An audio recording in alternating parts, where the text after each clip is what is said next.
Em 1532, o rei D. João III, atormentado por pressentimentos sombrios, percebeu uma ameaça crescente no horizonte.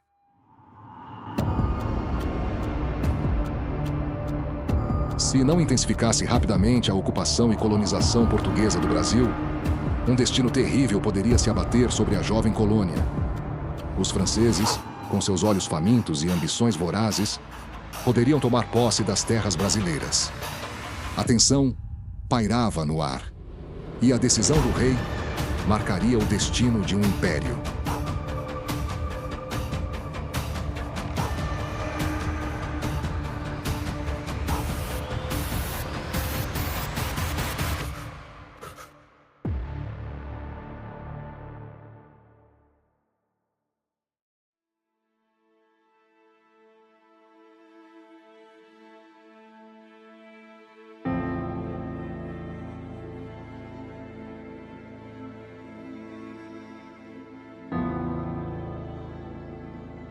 Na penumbra da grandiosa sala do trono em Lisboa, uma atmosfera de gravidade e expectativa e o destino de um vasto e desconhecido território estava prestes a ser selado. Dom João III, o resoluto rei de Portugal, sentava-se em seu trono, contemplando um antigo e detalhado mapa do Brasil, desenhado pelo cartógrafo Gaspar Viegas.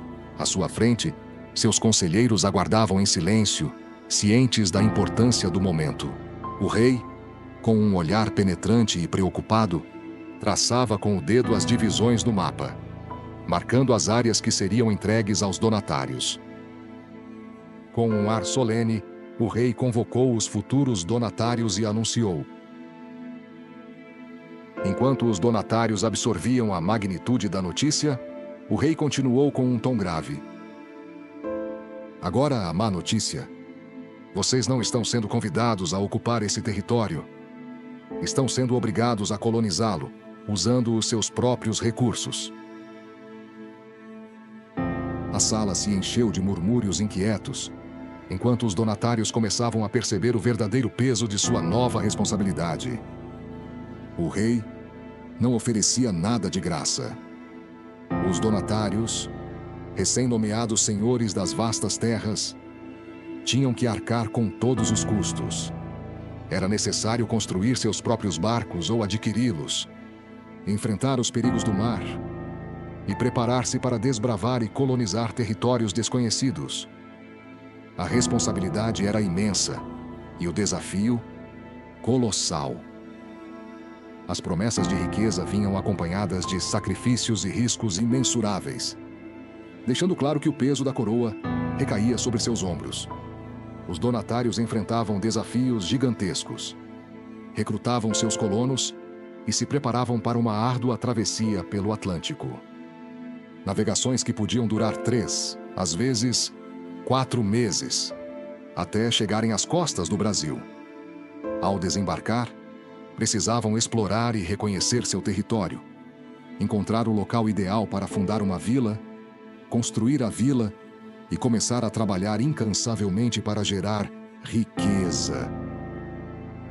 Era uma tarefa hercúlea, quase inacreditável. Entre 1532 e 1534, o rei seguiu distribuindo essas capitanias hereditárias consciente das enormes responsabilidades que colocava sobre os ombros dos donatários. A promessa de prosperidade vinha com um preço altíssimo. Mas o que mais me fascina nessa história é o detalhe dos forais, os documentos que formalizavam a doação das capitanias. Quando o rei D. João III assinou esses forais, a doação foi feita de juro e herdade, ou seja, para todo o sempre. O donatário que recebia aquela vasta extensão de terra se tornava seu proprietário absoluto e poderia transmiti-la a seus herdeiros para sempre. 16 anos depois, em 1548, o mesmo rei suspendeu as doações. Aqueles que haviam investido todas as suas fortunas, e alguns até suas vidas, na colonização de seus lotes, viram seus esforços anulados. Uma reviravolta espetacular. Contudo, a saga de cada um desses 14 lotes é simplesmente inacreditável. Das capitanias, apenas 2 realmente prosperaram. Pernambuco, sob a liderança de Duarte Coelho, um homem decente, trabalhador e responsável, destacou-se pela implantação da indústria de cana-de-açúcar. Duarte Coelho, um grande navegador, conseguiu desenvolver a região com sucesso. A outra capitania que teve relativo êxito foi São Vicente, liderada por Martim Afonso de Souza, na região que hoje conhecemos como São Paulo. Essa capitania deu certo principalmente porque já era conhecida como Porto dos Escravos. Lá, misteriosos personagens como Bacharel de Cananéia e João Ramalho, que eram náufragos ou degredados vivendo na área antes de Martim Afonso, haviam iniciado um lucrativo tráfico de escravos. A história desses pioneiros e suas lutas para estabelecer a colonização formam uma saga épica e cheia de reviravoltas. Naquela região, os donatários vendiam os escravos para expedições portuguesas e espanholas que passavam por ali. Todas as outras capitanias fracassaram lastimavelmente. Houve casos incríveis entre esses donatários. A capitania de Porto Seguro, por exemplo, pertencia a um homem chamado Pero do Campo Tourinho.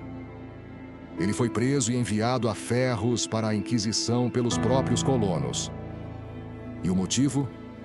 Os colonos queriam respeitar os dias santos de guarda.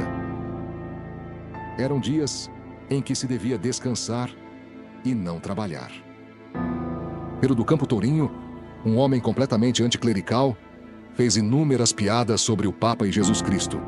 Acabou preso, algemado e enviado à Inquisição em Portugal, onde foi condenado.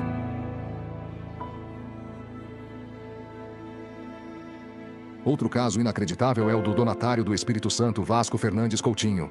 Ele se viciou em tabaco, fumando incessantemente. Depois de praticamente perder sua capitania, que foi tomada por traficantes de escravos e degredados, refugiou-se na Bahia.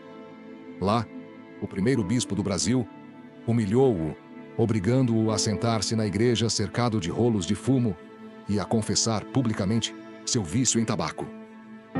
Morreu na miséria. Uma história trágica. Outro donatário, Francisco Pereira Coutinho, da Bahia, era um homem rude e resolveu desafiar os índios tupinambás. Os tupinambás invadiram, queimaram e destruíram a cidade.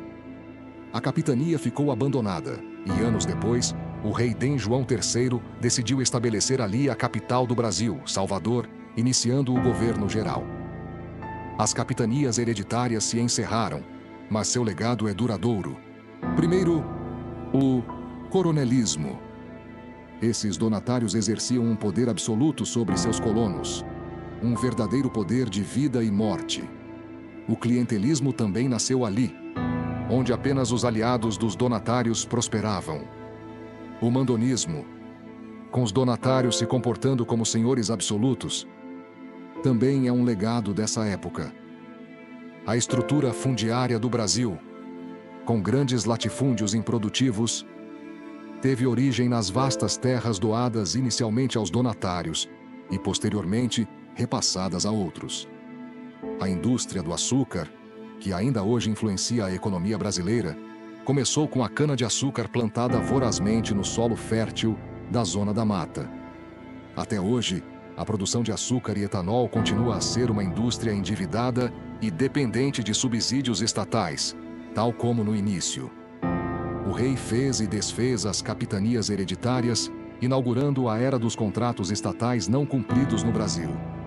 As capitanias hereditárias podem parecer um assunto chato, mas estão profundamente enraizadas na história e estrutura do país.